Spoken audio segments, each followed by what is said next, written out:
Hey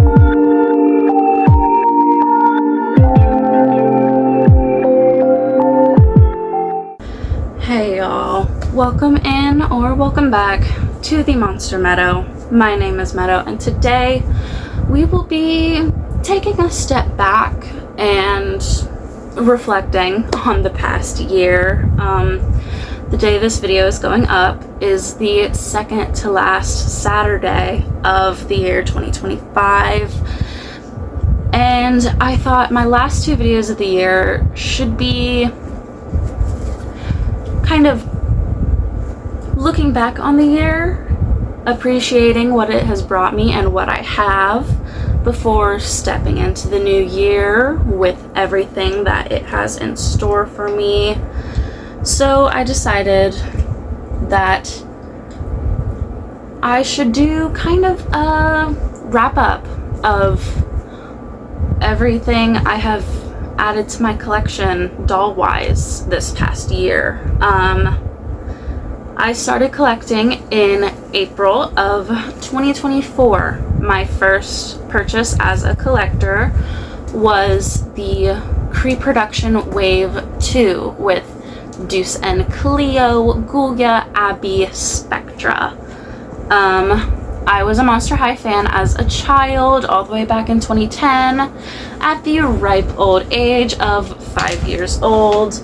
I had a few dolls myself, but once I got to, I want to say 10, I decided I didn't want to play with dolls anymore. You know, I was grown. Hi, baby. But at that point, I put all my Monster High stuff up, put them in storage. You know, I'm a big double-digit number now. I'm grown. So I kind of lost touch with Monster High for a while there, but last year I was in a really bad spot. And one of the things that brought me joy was Monster High, because it kind of shaped who I am.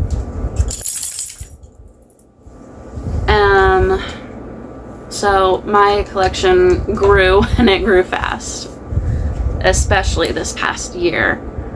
I started posting on this channel in May, I believe. Yeah, it would have been it would have been mid-April, May-ish. I don't remember exactly. But my first two videos on this channel were of the Wave 3 of Cree Productions with Toralei and the Werecat twins. Ma'am, I see you. I don't want to play right now. Go lay down. Thank you. But yeah, I started posting this year just to kind of feel like my hobby wasn't just buying, you know. Making these videos have actually helped me with buying just to buy. You know, I'm actually, you know, I wait and, you know, I record these videos when I'm home alone. So when I get a doll in, I used to just like rip her out the box and put her on the shelf. But now I wait. They usually sit in their box for a few days. And then when I'm finally home alone, I record the unboxing, and talking to this camera, I actually have to like stop and think about, what do I like, what do I not like, what are my thoughts. So this kind of doing this has helped me kind of appreciate what I have.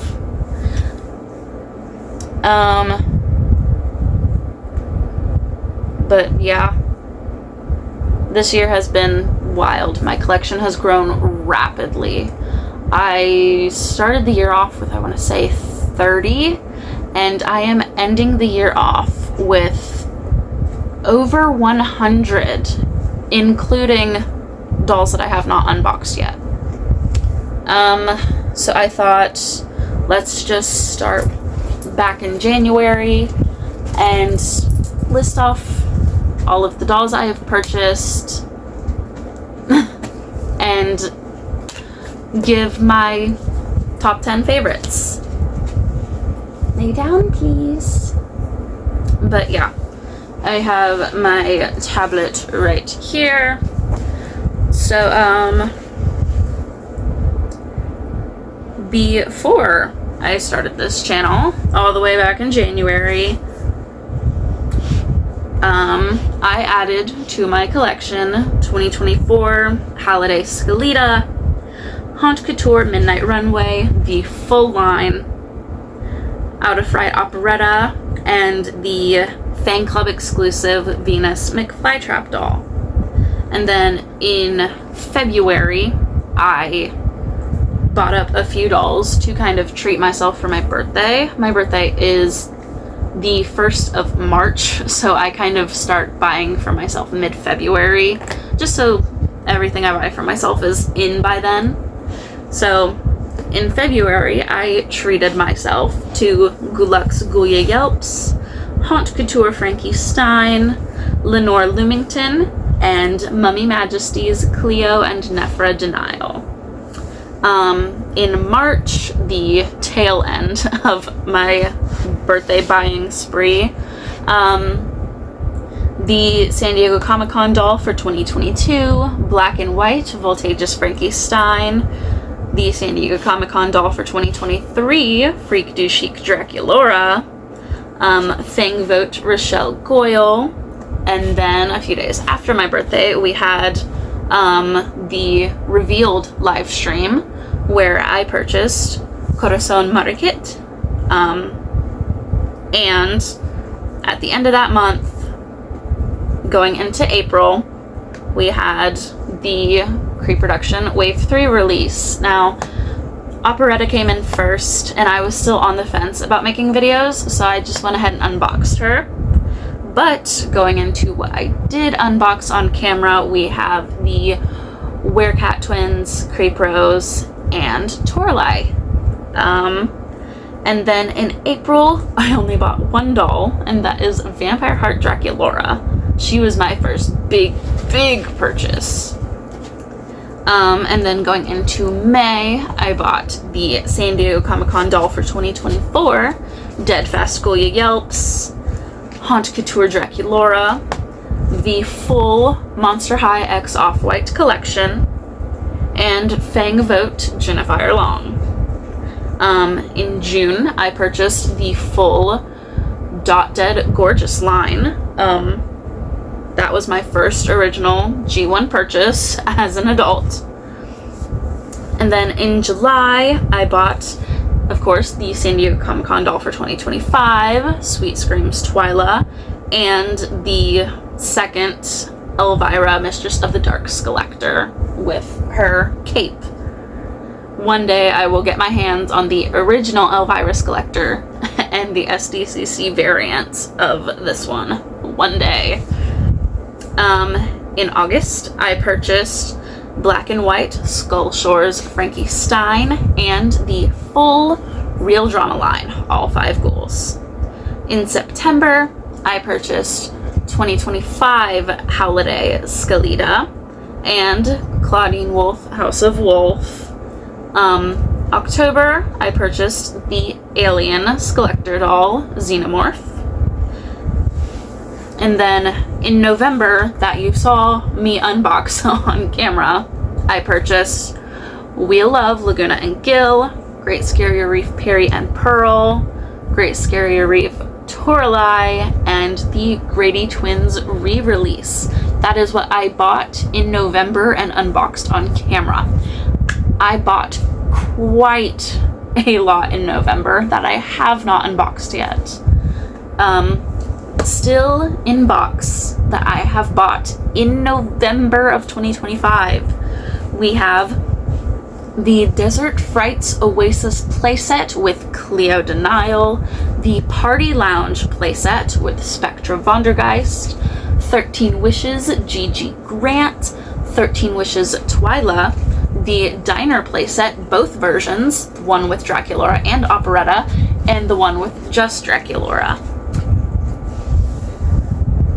No, we're not eating that. I bought the full Coffin Bean line, including both versions of the Coffin Bean playset, one with Claudine and Draculaura and one with just Claudine. I bought Classroom, Abby and Heath. I bought Frights Camera Action, Cleo Denial, and Draculaura. I bought from the Haunted line, Claudine, Draculaura, Spectra, Portergeist, and Twyla. I bought the full Schools Out line. I mentioned that that was a line I was wanting to complete. I bought Ghoul Fair, Howleen. I bought Music Festival, Claudine and Venus. Art Class, Draculaura. The original Ghouls 6-pack, the 6-pack of the reproduction of their basic outfits. Draculaura, Claudine, Ghoulia, Cleo, Laguna. Who am I missing? Frankie. My favorite find, a sealed in-box hydration station with Laguna Blue. The full Fantastic Fitness line, and the full Skull Shores line. And then in December, I bought the Edward Scissorhands Collector.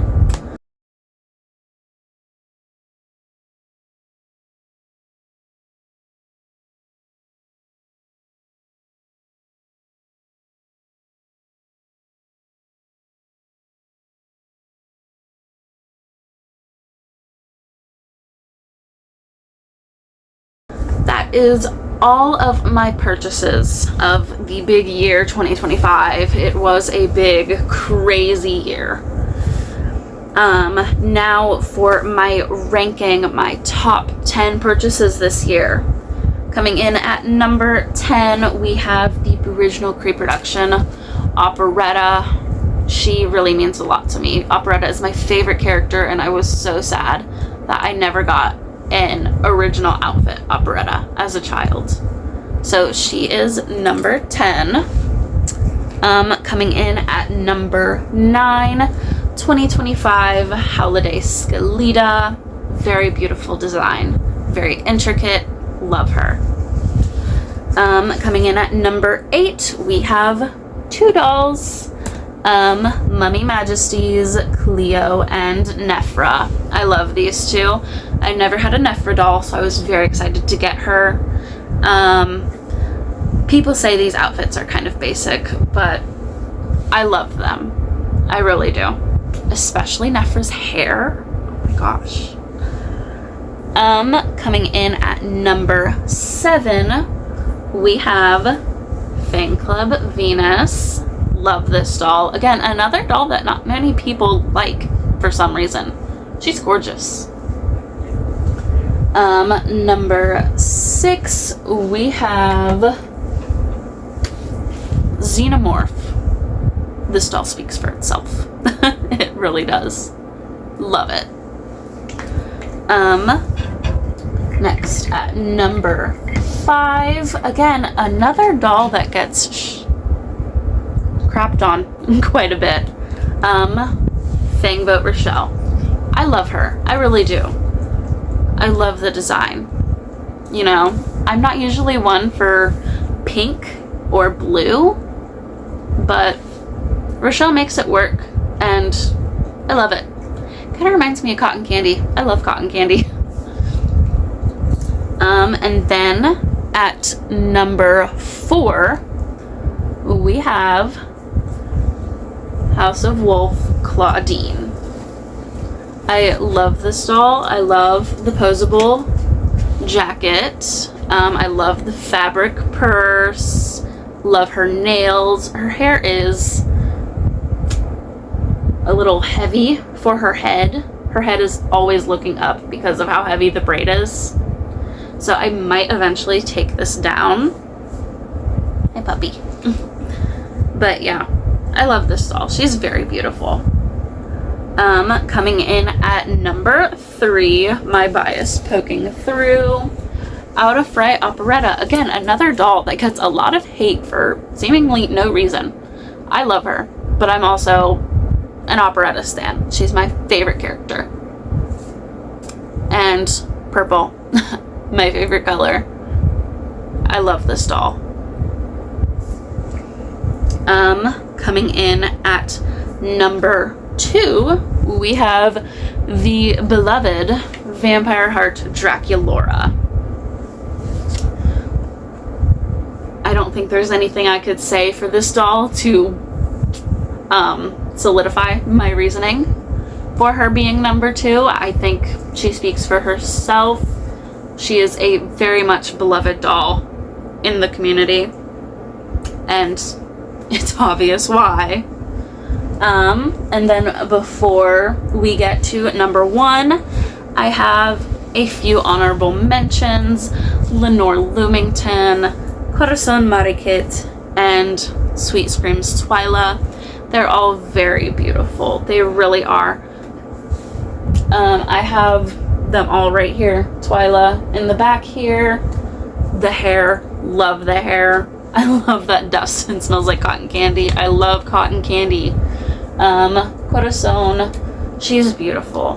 The splitting in half. Love that. The little spine detail. Love that. Her outfit is so beautiful. Her nose and her beauty mark. I love that. I really do. And her hair, purple and black. And then Lenore. She gets so much hate for no reason. Lenore is beautiful. Yes, she's a ghost. So, you know, she's very much heavily inspired by the works of Edgar Allan Poe. And I don't know, I just think she's beautiful. I really do. But yeah, those are the honorable mentions. And now my number 1 favorite doll purchase of the year 2025. Fang Vote Jennifer. Need I say more? Look at her. She is gorgeous. A truly, truly beautiful doll. I really hope we get another doll of this caliber, and like soon. soon. But yeah, that is all of my doll purchases of the year 2025 and my top 10 favorites. If you enjoyed this video, go ahead and let me know. Very different than my usual video, probably not as interesting. But if you'd like to see more content between now and my next video, you can check out all of my socials linked in the description down below. I have something very special for my last video of 2025, so stay tuned for that. Thank you all so much for watching this video. Can't wait to see you all in my next one, and remember, don't be afraid to be yourself. Bye!